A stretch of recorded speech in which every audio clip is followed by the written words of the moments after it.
বন্ধুরা, আপনারা সব কেমন আছেন? আশা করি সকলে ভালো আছেন। আশা করি সকলে ভালো আছে, আমিও ভালো আছি, সুস্থ আছি। তো এটা শুভ সন্ধ্যা বলবো না রাত্রি বলবো বুঝতে পারছি না, কারণ এই ব্লগটা যাবে সকালবেলা। তো আপনারা যখন দেখবে তখন হচ্ছে গুড মর্নিং হবে, আর আমি এখন করছি শুভ সন্ধ্যা। সন্ধ্যাবেলা টিফিন হবে, টিফিন হয়ে গেছে, এবার ডিনারের রান্নাটা সন্ধ্যাবেলা করে নিই। তো তার জন্য আমি রান্নাটা করে নেব। কী রান্না করব সেটা তোমাদের সাথে শেয়ার করছি। তো আমি হয়তো পুরো রেসিপিটা দিতে পারবো না, কারণ আমি যে জায়গাটাতে রান্না করি বড্ড অন্ধকার, তো ভালো ক্যামেরায় আসবে না, হবে না ভালো।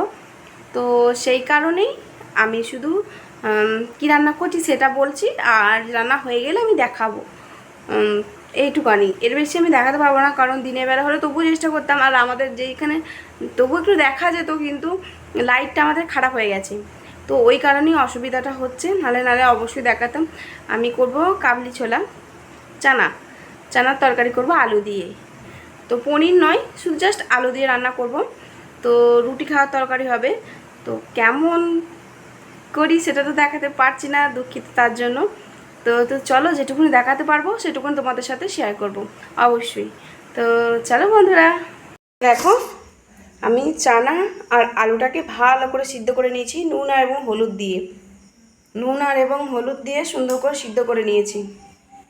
অন্ধকার, বুঝতেই পারা যাবে না এখানে রান্নাটা করব।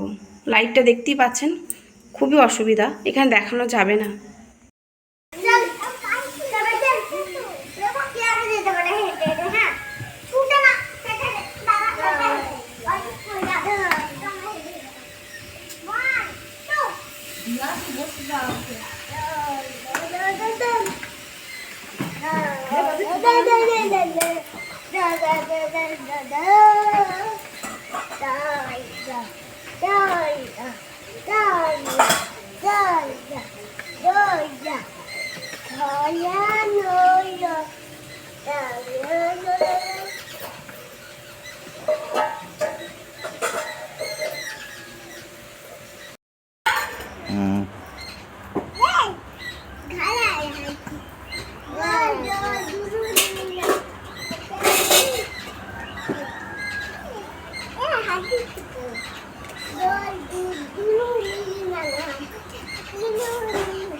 এদিকে তাকা।